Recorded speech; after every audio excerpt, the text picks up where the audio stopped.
Welcome to the 2024 Traveller Mayday Mayday event. I'm your host, Frank Succardi from CyborgPrime Games. Today I have with me Mr. Jeff Kazmierski of the Zhodani Language Institute. Hi, Jeff. How are you? I'm well. How are you? Fantastic. Why don't you tell us who you are and a little bit about yourself? Well, as you just mentioned, I am Jeff Kazmierski. I am a cartoonist and illustrator and amateur linguist. I've created the Amber Zone comic strip, which I've been drawing for about 7 years now, I think, since about late 2016, I think. And I also am the founder, head researcher, and dean of academic studies, I suppose. Grand poobah, whatever you want to call me, of the Zhodani Language and Cultural Institute. Fantastic. That's very impressive titles. Largely made up. The best kind. So why don't you tell us a little bit about how you got started in gaming, and then we'll talk about how you got into Traveller, and we'll go from there. Oh wow, how I got started. I have to go back about 45 years for that. Sure. Um, It's something we touched on before, so you don't have to give the elaborate blow by blow. Yeah. But I mean, if you just want to summarize or whatever you want to do. Yeah, sure. I keep thinking of little details that I might have omitted last time. Okay, let's hear it. I'll try not to tread old ground. I first discovered role-playing games, I want to say back when I was probably in about 5th or 6th grade, late 70s, early 80s. I remember reading about this new thing that was happening on college campuses that involved dice and miniatures, and I read about it in Games magazine back then that my dad had a subscription to, and I asked my parents about it because there's this wonderful picture, I think, of a bunch of college students sitting around a table with this elaborate dungeon map and miniatures of wizards and monsters and warriors and things. And I asked my parents about it, and they didn't know because they didn't know any more about it than I did at the time. But fortunately, a couple of years later, I think, I was introduced to a friend who was into the hobby. He introduced me to a game called Tunnels and Trolls, which was kind of a D&D like, one of the many D&D type spin-off. I've never played it. How does it differ? Is it like D&D Light or something, or just totally different? It's very similar. Okay. Most of the role-playing games back then were they followed the same kind of format as D&D. Let you hit points, levels, spells. Gotcha. There were some quirks about it that were slightly different from D&D and AD&D that I don't recall because we never actually got around to playing. We created characters and then never actually got around to playing. It was kind of a quirk of his that he was much better at that. Back then, he was much better at world building than he was at actually running a game. Gotcha. So he would introduce us all to the game, and then then everybody else would actually start a game and invite everybody else in to play it. I can't recall ever playing a game where my friend actually was the game master. Oh, what a life. I've always been the game master because I have one friend who one other friend, maybe two friends who are game masters, and the rest are players. Right. Yeah, we fortunately there were enough of us even in small town upstate New York who were interested in the game that we could actually trade off uh, the game master duties. Mm-hmm. Awesome. And over time, we discovered other games like Top Secret, Gamma World, and later on Traveller and Star Frontiers. Cool. Cool. And that's how it began. Mm-hmm. And how did you get connected with how did Traveller come into your life? Once again, I read an ad. I think it was an ad in either Dragon or Games magazine that was for this science fiction adventure role playing game, and I think um, this might have been about 1981 ish. I would have been probably in about sixth grade, and by then we had been playing. Me and my friends have been playing long enough that we were trying to design our own games that did things that D&D wouldn't. Like we wanted to play um, um, espionage type games, and we wanted to play more modern type games, and we of course we wanted Star Wars, but the Star Wars role playing game wouldn't be released for So, probably another 10 years or so. so you're looking for like something that can give you the feel of like Top Secret but sci-fi. Right? Yeah. We wanted more. We Mm-hmm. we wanted we wanted more variety, Right. and so we were experimenting with creating our own games. And once again, they all ended up looking like knockoffs of D&D, because that was our experience with role playing game construction. But then I read about Traveller, and I thought it sounds pretty cool. Science fiction role playing game, and uh, so the next time I saw a copy of it at a hobby and craft store in Binghamton, New York, which was about an hour and a half away from my hometown, um, I picked up the black box rule set, Mayday Mayday. This is Free Trader Beowulf, that with that unforgettable line on it, and brought it home and started uh, leafing through the rules and figuring it out. And what really what really grabbed me back then was that you could build entire worlds and build starships with it. And I felt like this was what I had been looking for from a science fiction game. And so you got hooked into the like building planets and how many subsectors do you think you made? Oh God, I I don't even know.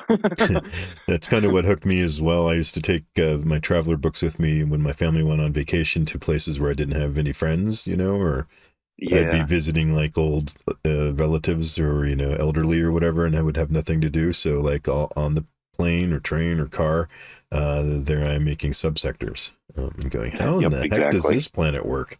And then just, and then just coming up with a story about how that happened. Right, yeah. Super good That, for the yeah. imagination. Oh yeah, and when they released the books, the supplemental books, book 4, 5, 6, and 7, Mm-hmm. and you could suddenly create bigger starships and more detailed star systems and planets. Mm-hmm. Oh my God, yeah. And so good for scientific knowledge. And uh, I keep saying this. I say this every time the topic of Traveller comes up. I learn more about math, trigonometry, and all that stuff from Traveller than I did from any classroom. Awesome. There's a lot of educational value, if you just look for it. Yeah, Yeah. yeah. Gamification is proven to be the most effective way of teaching any subject. Yes, If you sir. can put it in a game or put it in a song, people will learn it faster and more deeply than if you just put it up on a chalkboard or put it up on a, just through memorization. Right. Make it fun. I learned that, well, I have some educational classes, but that's where I learned it from. But then I saw it put into practice when I was working for a military contractor doing some interactive multimedia distance training. And it was like they realized that, if you just read something, it kind of goes out of your brain. But if you interact with it and you make little games and you do little mini games and stuff like that, the stuff sticks with you better. Yeah. So, exactly. And Traveller's full of mini games. Oh yeah, yeah. Everything in Traveller is a character. When you realize that, you understand the mechanics and the math and the world building and the shipbuilding. Everything is a character. Did you ever build a planet system or maybe a planetary setting that became your favorite, or that resonated with you and you still think about today?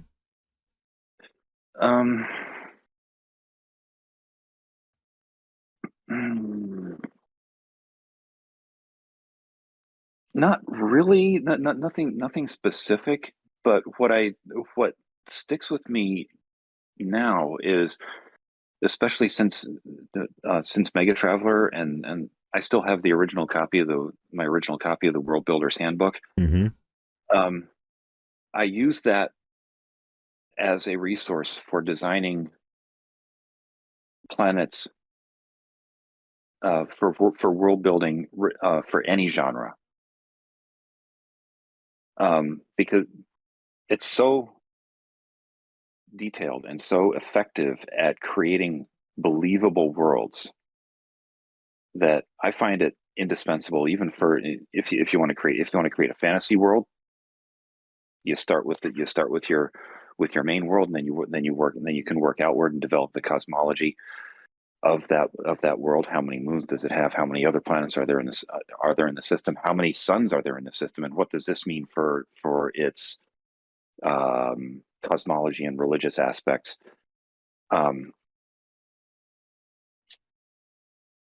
then you can also kind of tweak if there's magic involved, especially with a fantasy world. You can kind of tweak the math to make it do the things that you need, to make it do the things that you need it to do, and it becomes internally consistent almost by design. Interesting. And I guess I never noticed that, but I do sometimes do something similar with the I see everything through like the hero system, which is like what Champions is built on, just because I know it so thoroughly, and I go, oh, that's where I stat things, I do Traveller stats too, it's pretty funny. It forms a really simple and elegant basis for constructing all kinds of different worlds, characters, items of technology, heck, even magic items. You can do what you want with Traveller. Just advanced tech, if you please, Yep, just apply the Arthur C. Clarke principle. Is that Arthur C. Clarke? I can't remember. Any sufficiently advanced technology is indistinguishable from magic. And the corollary: any technology distinguishable from magic is insufficiently advanced. Good point. Yeah, that's right. Yeah, who's to say if two people who appear to be telepathic actually are just like talking through their cyberware telephones? It's all from your what perspective you see it, I suppose. I tell people when they say, that X, Y, or Z is space magic, and I say, well, only if you believe in magic. Otherwise, you realize there's a scientific explanation. Exactly. Pay no attention to the man behind the curtain. Right, right. So how did playing Traveller turn into drawing comics about Traveller? Um, I was When I rediscovered Traveller, probably about 10 years ago now. I was kind of trying to introduce my kids to it, and of course, I had the Traveller book out, and once again my original copy of the Traveller book and all the other literature. And we're looking at those marvelous illustrations in it by Wiseman and Dietrich and all them, and some of them serious, some whimsical, like I think the one that inspired me to start drawing again was the the the the sketch of the ship's fire suppression system that's just a hammer next to a porthole in case of fire, break glass. Yeah, some of them. Oh I man, like when they have clever things like that in them. That's funny. Mm-hmm. yeah, just those little funny little things that, okay, let's be honest, somebody would do that on a ship. Right. Forget which. I think it's one of the Mega Traveler books, but there's a scout ship and it's like floating in the lake, refueling, and there's somebody standing on the Yeah, outer skin with the binoculars, and there's like tentacles coming up behind him. there's a giant tentacle coming up around it. Yeah, those are great. Oh yeah, I think I yeah, that's one of the Mega Traveler books. It's the matter of fact, do I have that here? I have it here somewhere. Anyhow, Yeah, great art, great art. I yeah, appreciate yeah, the it's just art and the wonderful. artists. Mm-hmm. And that sort of art. I mean, I no knock on the color illustrations that RPGs became known for, um, and have the high production values that we have now. But those those napkin sketches were just the best. Yeah, yeah, The AD&D first edition was chock full of them, and they were just fantastic. They made they let us kids know, us teenagers know that, you know, you didn't have to be a classically uh, artistically trained mega talent to do illustrations for your game. You just had to have a pen and paper. right, right. I've always tried to make my own portraits for my characters, and no, I wasn't good at it at first, but I got better. And Yeah, that's how you get better. so at first it looked like crap, and I just drew helmets because I couldn't draw faces, and Yep, that was me. and then like gauntlets because I couldn't draw hands. But yeah, they over time they started looking good, and Hmm. yeah, I think that's another thing aside from like learning math and stuff. It's all I think it's a complete STEM or STEAM, if you will, experience because it's got the science, the tech, the engineering, Yeah, the yeah, art, and the mathematics all rolled into yeah. one. And yeah, I think it's a great way, a great thing for kids who are looking for that kind of thing, or who I don't know. Hmm. I think a lot of Yeah, people could benefit from it. yeah. I'm lately. I've been this year. I've been running a D&D, a monthly D&D group Mm-hmm. for the young people who act with the theater troupe that we've been involved with. Uh huh. And my daughter has been Because they're good at my improv. younger, but yeah, Mm-hmm. yep. We'll get to that. Um, my younger daughter has done illustrations of each of the players' characters. Mm-hmm. Um, and I try to do illustrations. I don't when I can. I don't usually have a lot of time anymore for the kind of uh, Like care you want to man-made. take. I don't. Yeah, I don't have time to take the kind of care that I would take to do marvelously detailed illustrations for them. So mostly when it comes to that handouts, like player handouts and stuff, I use Midjourney and tools like that Mm-hmm. to bash it out quickly. Sure. But each of the players has their own has a miniature for their character, and I've painted all the miniatures for each of the players. And once the game has gone on for a while, they'll each get to take their mini home with them. Nice. And it in many cases, the players are young people, young women and girls who have either never played before, never had the chance to play before. Mm-hmm. Many of them have developmental disabilities. Sure. Okay.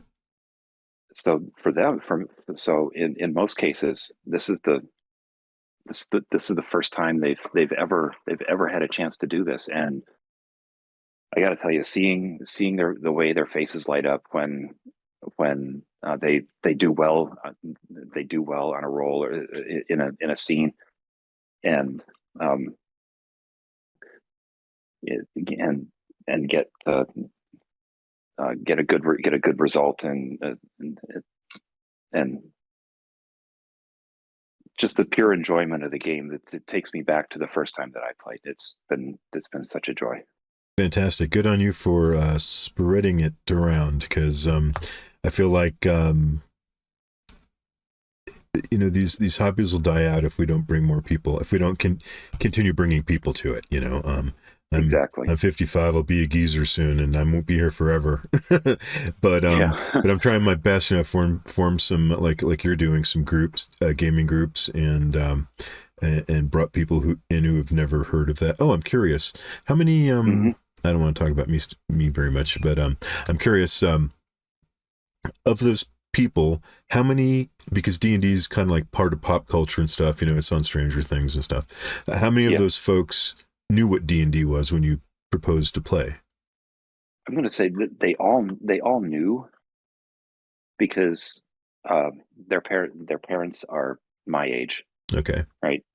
So they all knew about it, but they had never had a chance to experience it. I see. Interesting. Awesome. For a variety of reasons. Sure. When you are a child with developmental issues like that, very often and when you're a parent of a child with those issues, very often a lot of your time is spent in occupational therapy, physical therapy, and other sorts of not always fun activities, fun but necessary, I guess, activities. And so they miss out on a lot of these kind of formative experiences. And well, it's never too late. But another thing that I observed, something else that I observed a while ago when I first started thinking about this, was that all too often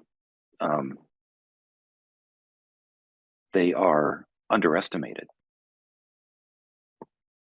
Like, people think they don't get invited because people think they can't handle it. Well, if you never make the offer, then the answer is always going to be no, right? Mm-hmm. And what we have observed in our play productions is that we've got a lot of these kids. They start off they're never not involved in the play. But as they have done doing more performances, they have been given they're giving increasingly bigger parts. Given action, they're offered actual what you might call I guess leadership roles, and they grow into it.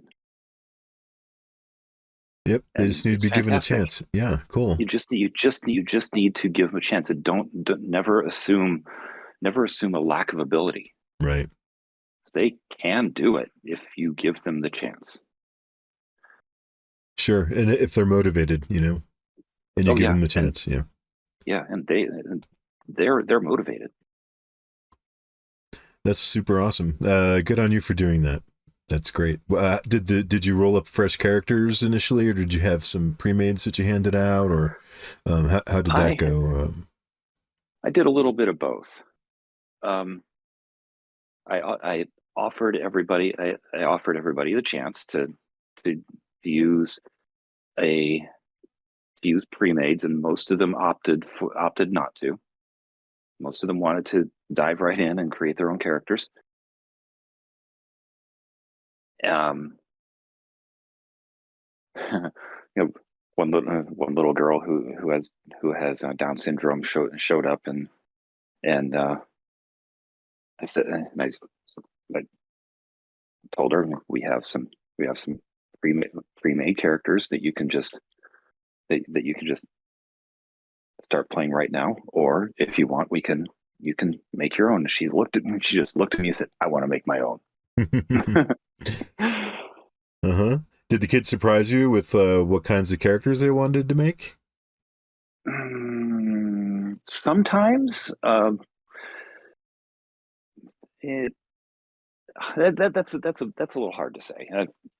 I'd like to say yes, but honestly, when given the chance to cast spells, they're going to go for the magic. Everyone was like Harry Potterville.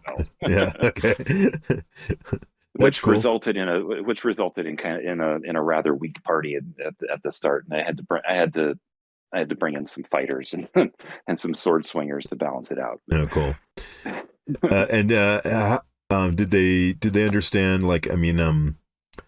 Did they pick up quickly the storytelling and imagination aspect of that? We're all participate. We're all sharing. I mean, we all have our own view in our head of an image of what is happening, but even though it's different for everybody, we're all working on the same project, I guess, or the goal.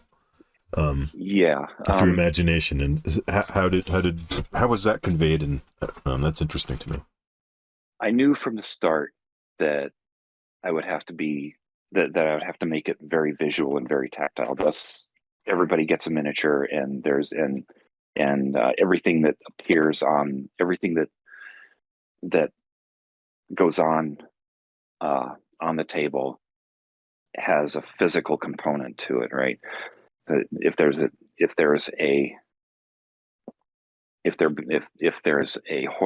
plague of rats attacking the party, I'm going to try to avoid representing that with some abstract thing. Ideally it's going to look like the enemy that they're facing, or the person that they're talking to, the NPC that they're interacting with, whatever they're interacting with, ideally on the table is going to look like the thing that I'm trying to describe. Gotcha. And do you do that with cardboard miniatures, or you try to do it as much as you can with stand-up miniatures? Or I'm trying. Sometimes it's been cardboard cutouts. Sometimes it's been flat, round checkerboard pieces with pictures on them. And most of the time, I've been trying to do it with actual 3D miniatures. Cool. Just the more visual you can make it, the better an experience everyone will have. So you've been Ideally, go on. ideally, what I want is what I want to do is a full 3D Like a battle diorama. map where Yeah. where there's tiers of buildings and tiers and things where if they're in a battle, they can actually move their character to higher ground if they need Right. if they want to do that, and actually see the physical height difference. It's a little hard to visualize that Right. when all you have is a flat map. Sure. Are you thinking about making like model train terrain, a sized diorama terrain, I guess is what I'm saying, or Yeah, I'm increasingly leaning in that direction. Yeah. cool. The unfortunately, Michael's is an excellent source for that sort of thing. Oh yeah, they have a great uh little electric cars and trains and all the stuff that goes with them. Slot cars, Yep, that's what I'm trying to say. Yeah, well, and dragons. Oh yeah. If I ever bring a dragon into it, which I doubt. They have these cool tubes of animals, like different like zoo animals or African animals, fantasy animals that might be a good source too. Yeah, when I needed some giant rats. Oh yeah, there you go. When they fought the Rat King, I went and bought a tube that had a couple of oversized rats in them. Nice. All right, so you started drawing and illustrating your D&D stuff, and how did that eventually morph into doing Traveller comics? This is just kind of a natural progression, I think. I like drawing science fiction. I like science fiction as a storytelling medium, and Traveller's been a pretty much lifelong obsession since I was in 6th grade. So it's just a natural progression. You mentioned in a previous year that you were influenced by things like maybe Spy versus Spy or Sergio Aragonés. Guys like that. Yeah, those guys. They were my favorites in Mad Magazine. I heard that Tim Jaffe, am I saying it? Did I remember his name? Al Jaffe. Al Jaffe, yeah, he just died. Yeah, he passed away a couple of years ago. Yeah, it was sad. I didn't even realize he was still alive, actually. Yeah, really. Because he was old when I was young. When I was reading his stuff, he was already old. Another great illustrator. Yeah. So, so then you started doing your Amber Zone comics, and how did you transition or like, you have a few books full of these. I mean, you've been doing these a long time. Yeah, I've been doing it since I think 2017. And how prolific are you? Would you do like 2 or 3 a month, or would you on average or whatever? Back then, I would try to when I was doing it on pencil and paper, I would try to do 2 or 3 a week, and then at some point, late 20. I'm losing the time. Time has no meaning. Late 2017, early 2018. I think I wrote a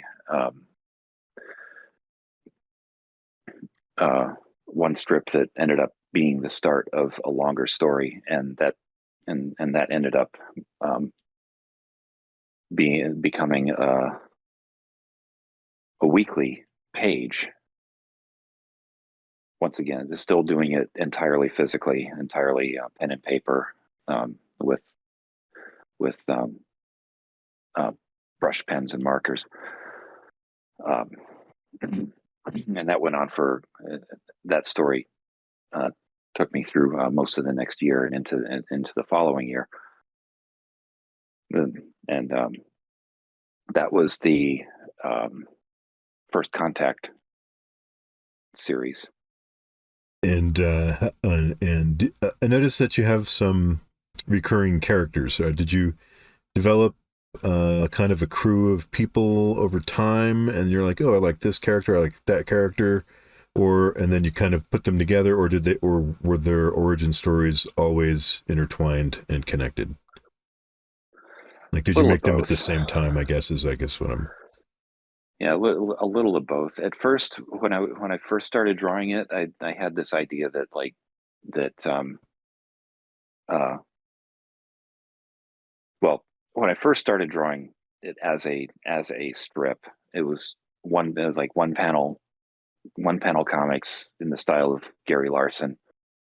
No words, usually in the like the act two of what was possibly a longer story.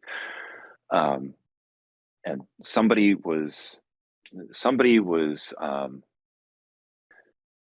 in a dire situation, a hilariously dire situation, that there was no clear resolution to, but it was leave the what happened before and what happens after up to the reader. Mm-hmm. And but when I was writing First Contact, my idea at first was that the crew are basically both expendable and interchangeable. That they were all like faceless, generic space explorers. I was drawing helmets because, as you said before, I was too lazy to draw faces.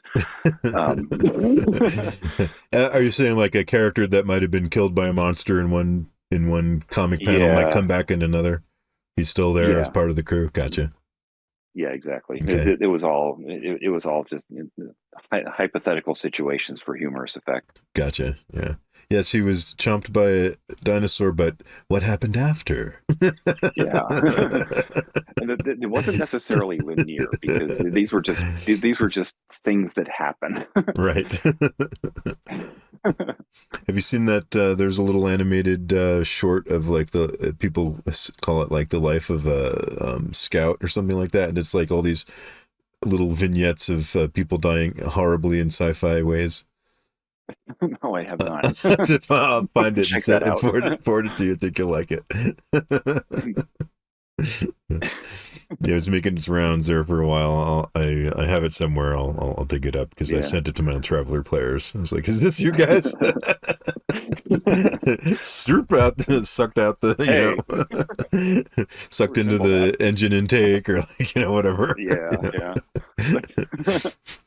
Like that the Ghastly Crumb Tinies. Right? Remember that one? Oh yeah, like Edward Gorey or something Yeah, or yeah. Every gory cartoons. Yeah, I love those. A, Adam, who was crushed by a, Yes. I don't A know, is for an Adam, who asteroid. fell down the stairs. B is for Basil, assaulted by bears. Right. Mm-hmm. We could do it. We could do that in Traveller style. Yeah, that'd be awesome. Yeah, it Heck was exactly yeah. that. I love that guy. He's got some great poetry too.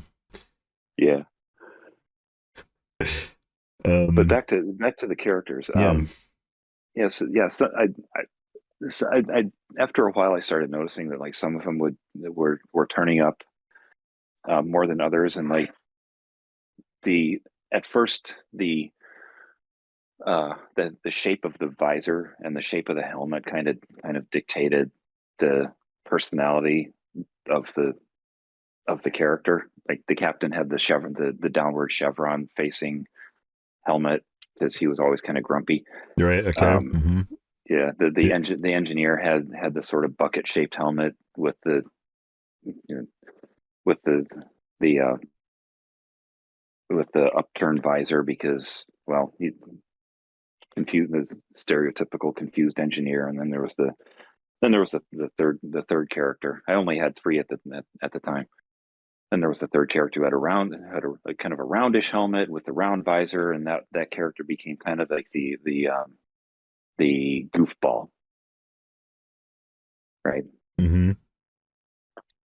And I and then writing the First Contact series kind of gave me a chance to really explore more the characters' backstories a little bit more deeply, and it also led to me adding a fourth character at the time, the pirate, the sexy pirate, who apparently has had a history with the captain. I had not yet quite established exactly what, but yeah, that story is still being told. And then later on, I added a few. I kept adding more characters until it became kind of unwieldy, and kind of started off with this idea that they would always wear their helmets, and if a character ever took their helmet off, it meant they were going to die or be removed from the strip. Gotcha. And that lasted for a couple of characters, and then, well, that was fun. So I noticed that you have a few these days. It seems like you have a crew of people that you revisit their adventures and that you don't put in whose faces you don't hide behind helmets. Yeah, I unmasked everybody at some point, mm-hmm. and a few years ago. Partly because I had too many people and I couldn't, and I was having trouble coming up with unique masks for them. Mm-hmm. So if I'm gonna do that, I might as well just draw faces. Sure. Okay. And then that's when the stories started becoming more complex and more involved, and much more traveler centric. Mm-hmm. I had the Zhodani character, a character of Soleimani descent. The captain is the captain. Okay, full disclosure, he's actually kind of a self-insert. I can't kill him off. He's me.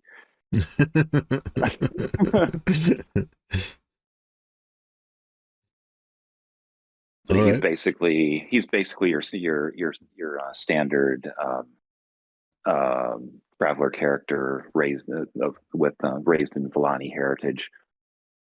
He's not having red hair and pale skin like me. He's not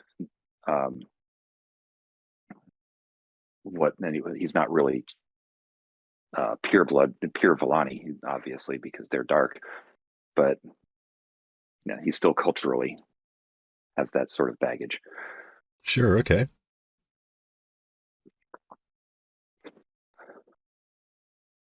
And so, how did drawing Amberzone comics kind of morph into your work with the Zhodani Language Institute? What gave you the inspiration to pursue that or to branch off? Yeah, no, thereby hangs a tale.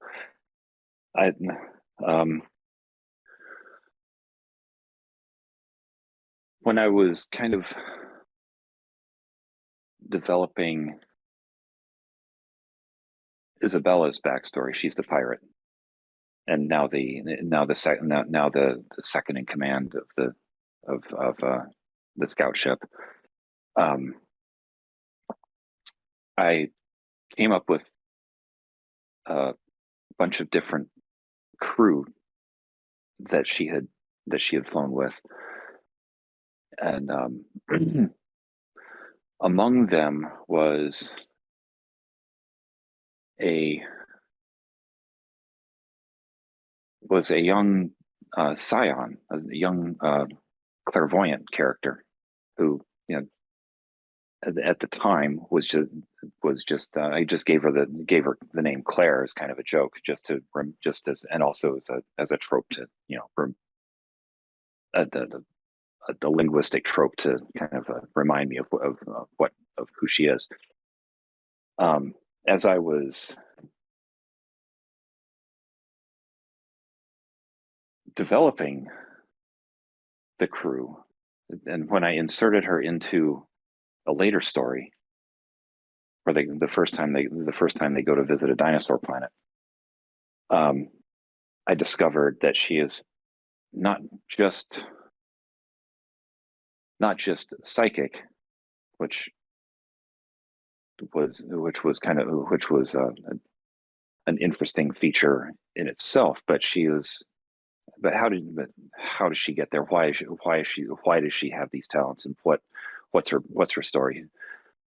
She revealed to me that she was actually a Zhodani expatriate. She had been stranded behind enemy lines on some then unnamed planet during one of the wars, and picked up by this pirate crew. And I said, "Whoa, that's interesting." If she's if she's an expatriate, what is she cross with with her people, or the other Zhodani, or what is it that she's turned her back on? I guess is what I'm. She hasn't really turned her back on it. She's more involuntary accepted. expat. She's kind of involuntary expat.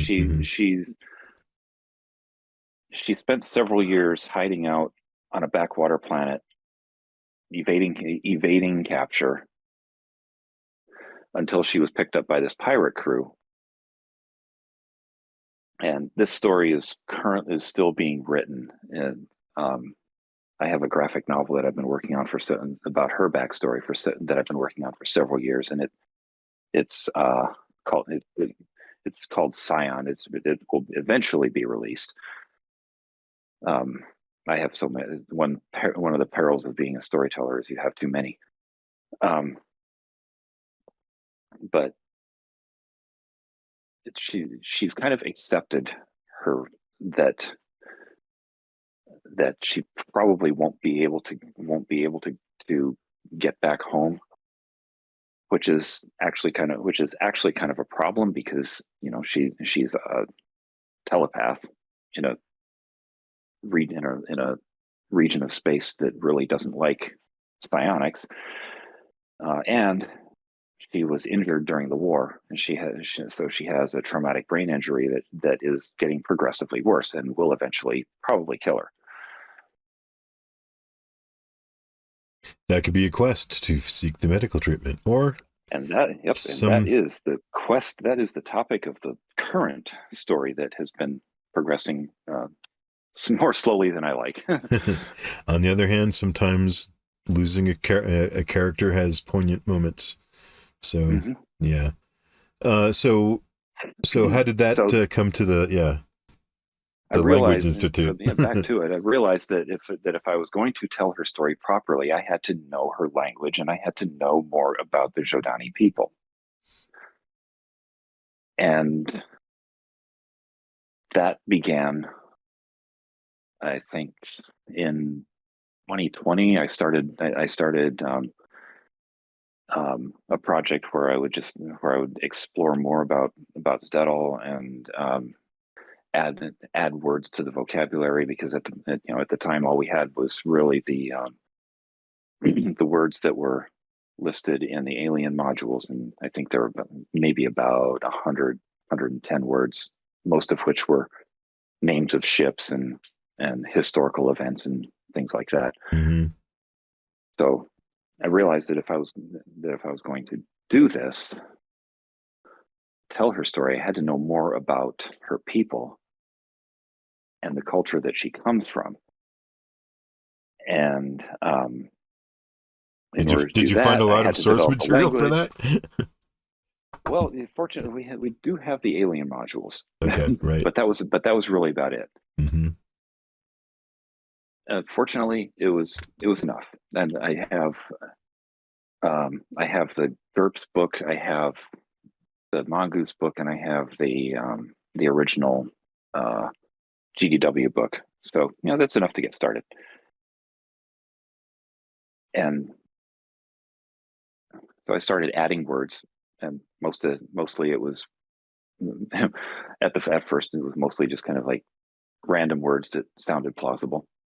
There's like Didn't really have a whole lot to go on. there's a word building guide for all the major languages. Did you There is. did you do something like, did you study that, or did you just like go, I'm not even gonna follow that, I'm just gonna make my own thing? Oh no, I used whatever I could that was already published. Mm-hmm. I mean, they gave us the tool, why not use it? Sure. Okay.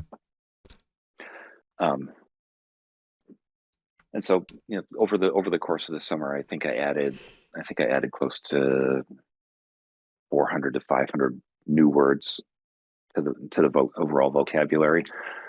And by the end of that summer, I realized that if I was going to do this, if I was going to really do it right, I needed to have a grammar of some kind and do some actual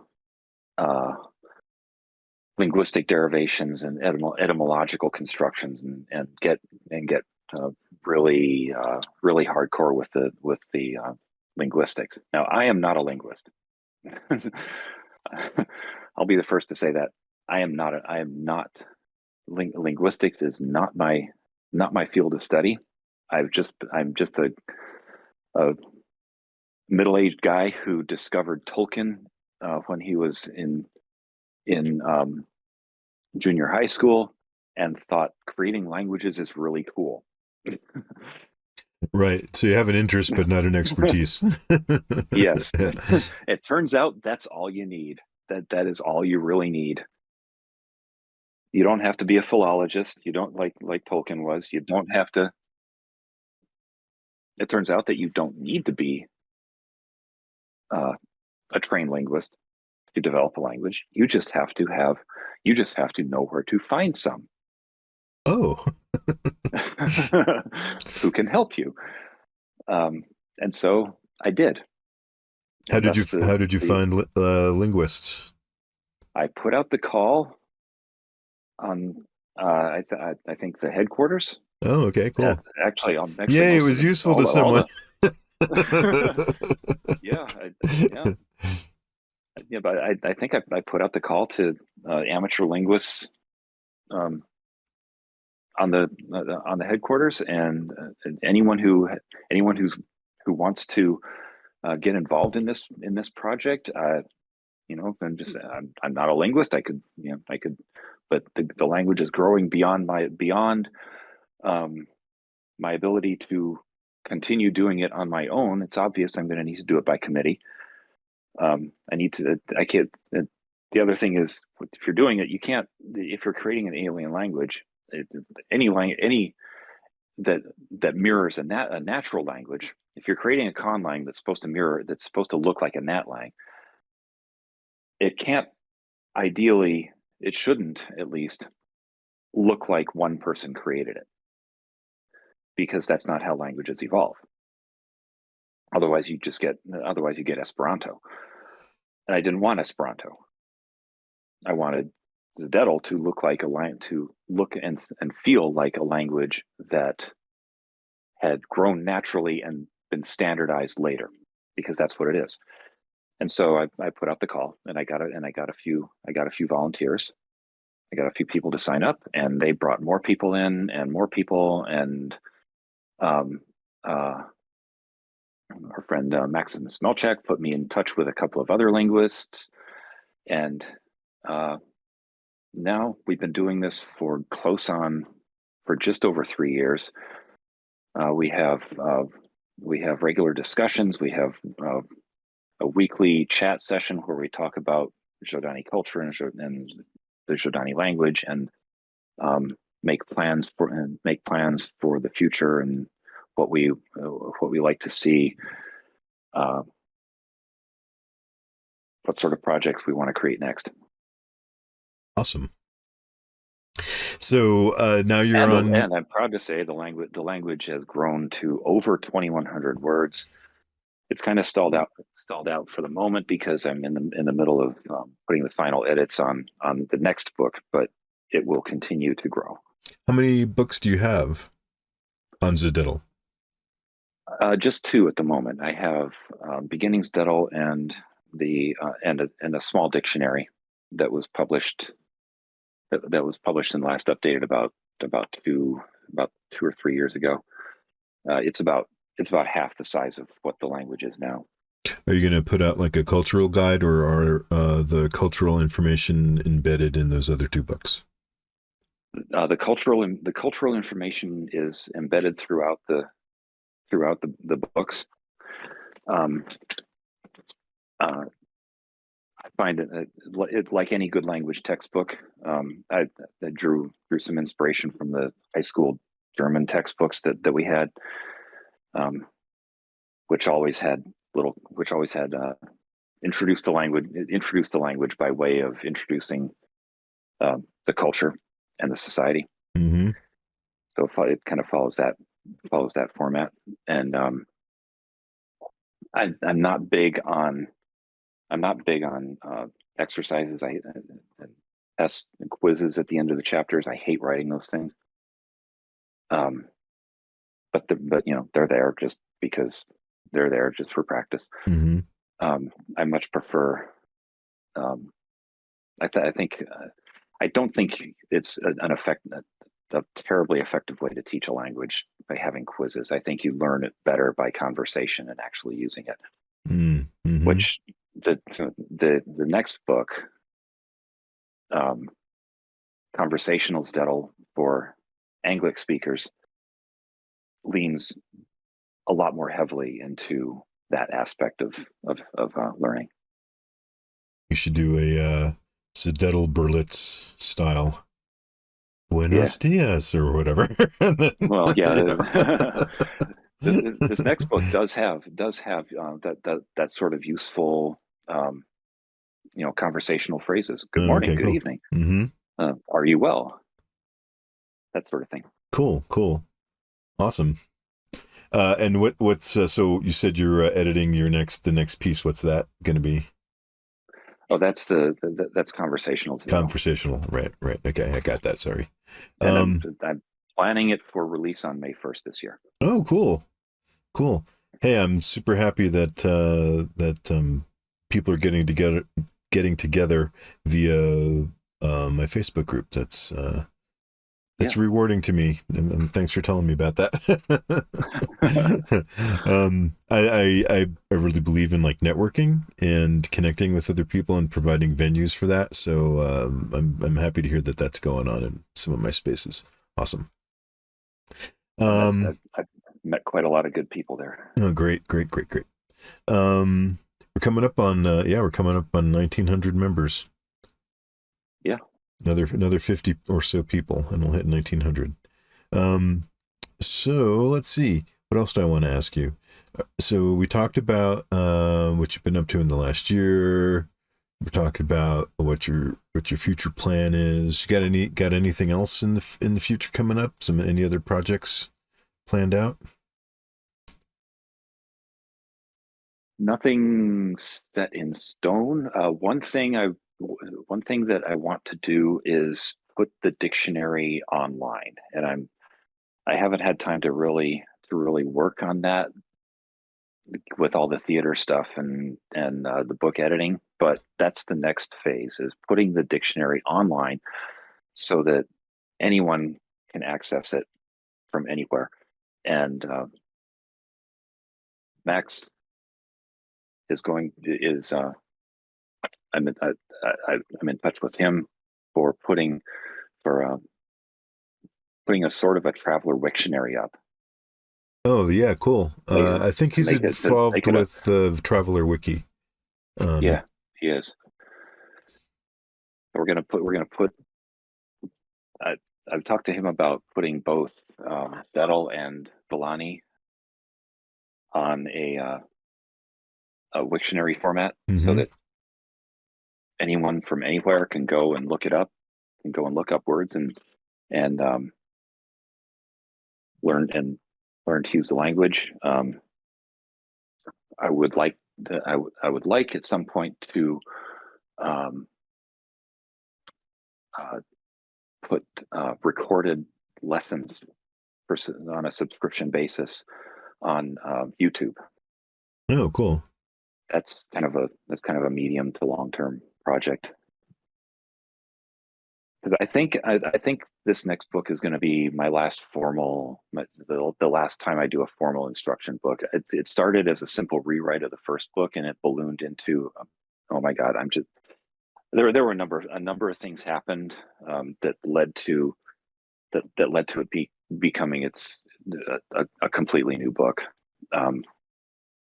New information about Zdetl got posted to the Traveller wiki, and at that point we had a choice, because there had been no detailed information. Now suddenly we had new stuff that didn't look like what I had created. So you had to do a retcon. So we had a choice. No, we had a choice. We could either ignore the new stuff, which didn't seem right, because it was really good. It's really very poetic and elegant in style, and it looked great. And you'll see it in a new book. So we could either ignore that, which I didn't want to do. We could retcon what I had already written, which I also didn't want to do, because it's good too. Yep. Or I could find a way to combine the two and make it and bring it all into a synthesized functional whole. And that's what I chose to do. And that's why the new book ended up being a completely new book. Awesome. Do you have any plans once that book is done? Are you going to take a break, or you got another idea in the hopper? I've got many ideas in the hopper. the one that got which ones are most likely to see? Yeah, which ones are most likely to happen? Right. The one that got put on hold while I wrote conversational was the Zdetl Adventures, which takes place during the Second Dark Age, and it was kind of a adventure game supplement. I'll probably pull that one back out and turn it into something publishable. I also have some ideas for the core expeditions, which is a little more iffy. I want to see what Mark and Mongoose do with it regarding that before I delve too deeply into it. It's a fantastic campaign setting idea, but it's a little. There are questions around it, and that's all I'm going to say. Gotcha. And then I have some ideas for other conversational phrase books and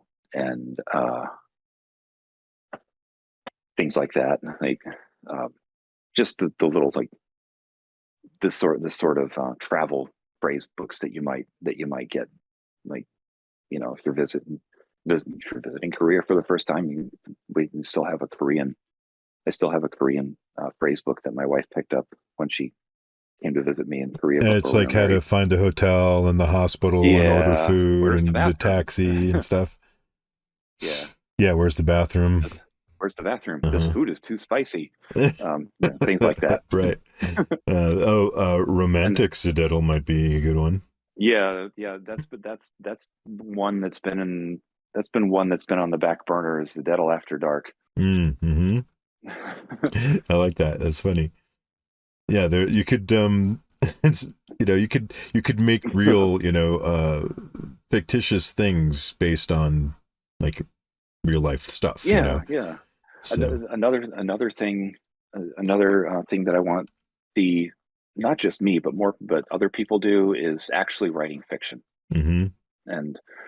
and poetry. I'm also not much of a poet, but the language itself, I can see I can see a lot of poetic potential to it now. Now that it's grown to it's some nearly 2,200 words, and it has these wonderfully these beautiful word structures that naturally fall into poetic imagery, and the word construction gets really interesting and very harmonious.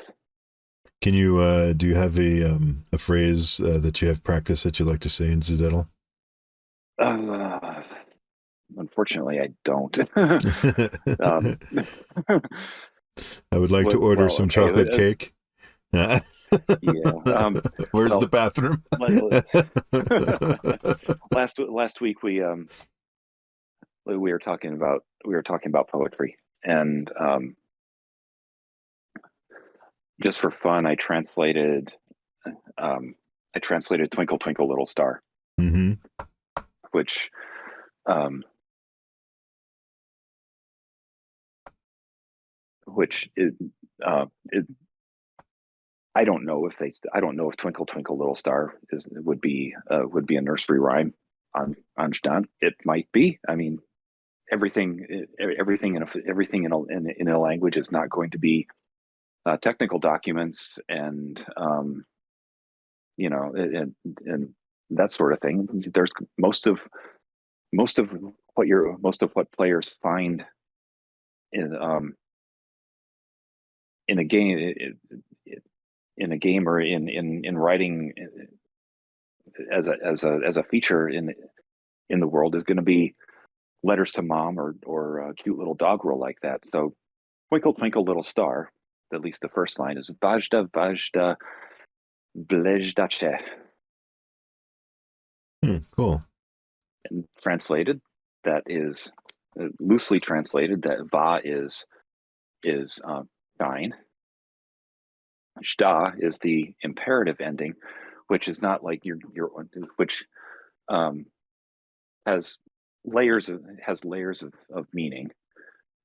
If you can use it to tell somebody to do something, or you can use it in this instance, like The present continue doing tense or that. continuous Yeah. tense. Okay.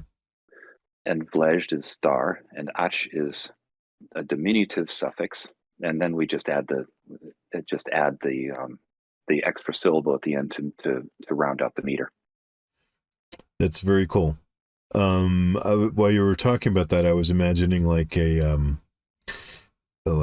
some short Aesop's fables or like Mother Yep. Goose things that you could. They may not be like exactly the same, but similar. Yeah, Or because they're like moral stories, right? And if you right, yeah, and if you have a similar set of morals, I suppose, in a different culture, you could have stories that are similar. So why not? right. You know. And the underpinnings of their ethical code is the Fevranche, the Book of Morality. Um, so nobody's really explored nobody's really thought about what that might look like. I'm almost thinking, mentioning Aesop's fables. I'm also thinking of like Zen koans,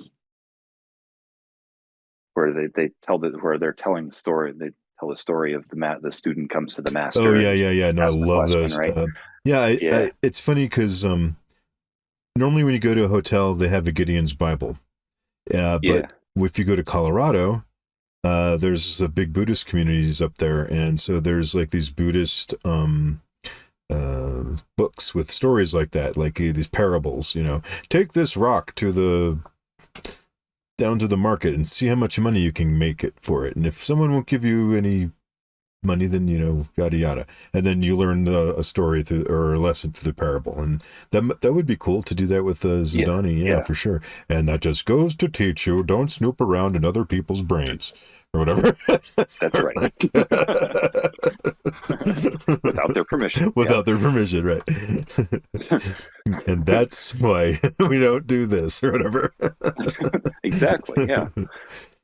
I mean, we laugh, but that's exactly what they are, right? Right, right. The Zen koans and the Dao De Jing and the I forget the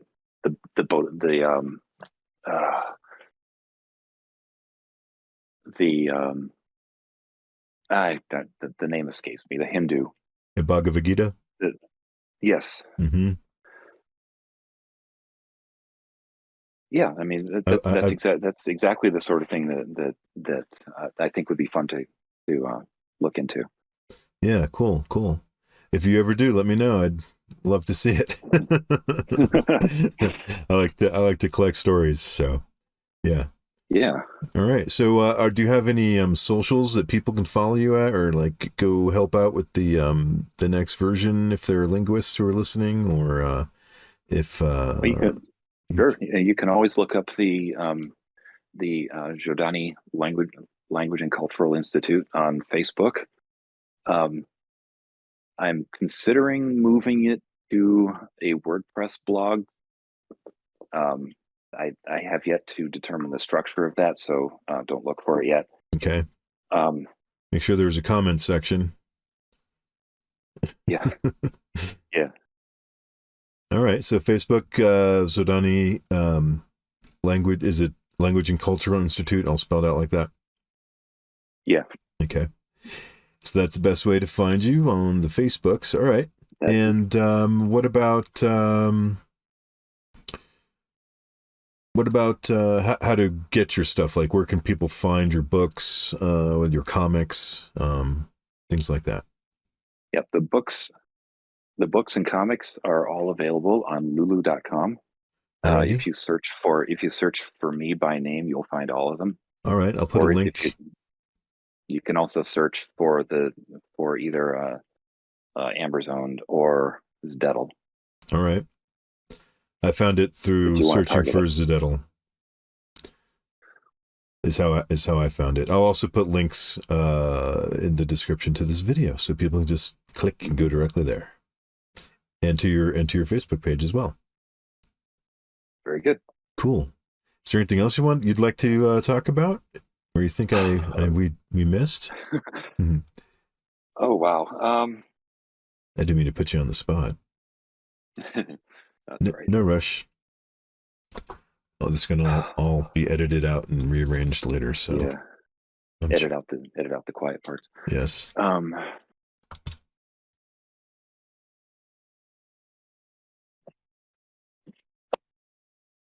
I think I covered just about everything that I wanted to. Look for the new book on April 1st or okay. May 1st. May 1st, right? I am shooting. I might have to cut a little bit of content, but I'm 90% done. I just need to do some final edits. Fantastic. All right then. Well, Jeff, thank you so much. It will include as one chapter will include a hypothetical script for a very popular Zhodani television series called Vlejdizar, which literally translated means Star Trek. Awesome. That's very clever. Mm-hmm. All right. Can't wait to see it. Well, everybody grab your copy of your favorite Zdetl book and some Amberzone comics and enjoy the mirth and the the fun times, the misadventures, yes, of speaking alien languages. All right. Well, Jeff, thank you so much for joining us. And for our 6th year as the Mayday Mayday event continues. And we look forward to many more. Thank you very much. Thank you. And thank you, dear listeners. We've been talking with Mr. Jeff Kazmierski of the Zhodani Language Institute and Amberzone Comics. Well, until next time, my friends, happy traveling. Don't fly solo through the galaxy. Click like to join our alliance. Subscribe for your crew pass, and enable notifications to never miss an encounter. This journey is fueled by my patrons. Thank you, patrons. Feel the thrill of discovery. Become a patron and join the adventure.